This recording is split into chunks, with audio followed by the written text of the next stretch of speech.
Magandang araw mga kababos. Narito ang latest news ngayon sa PBA. Junmar Fajardo gustong mag-bounce back ngayong Game 2. Coach Charles Tiu may nakuhang malakas na import para sa Commissioner's Cup. At Evan Nelly gustong mag-sign sa Magnolia Hotshots.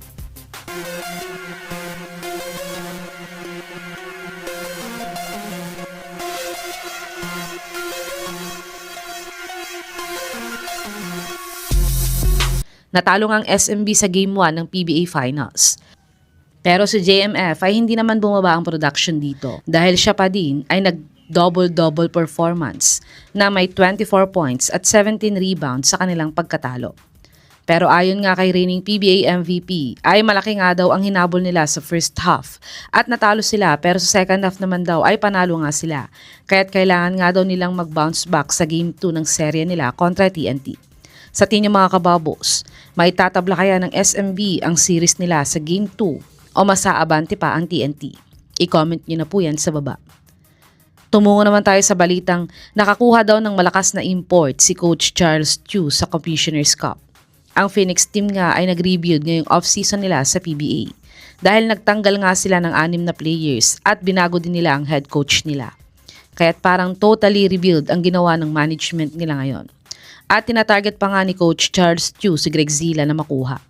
Pero ang latest nga sa kanila ay kinuha nga nila si James Dickey III, isang 6'10" na big man bilang import nila sa Commissioner's Cup. Siya nga ay former teammate ni Kabayan Brownlee sa Pelita Jaya.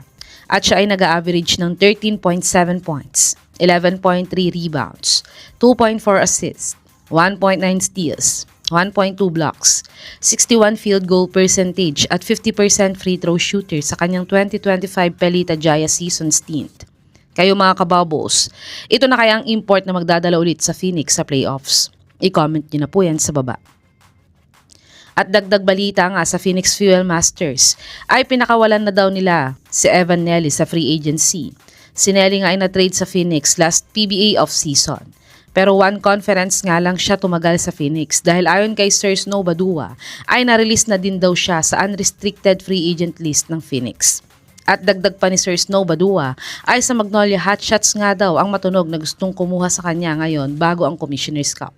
Sa tingin mga kababos, magiging fit kaya siya sa sistema ng Magnolia kung makuha nila siya? I-comment niyo na po yan sa baba.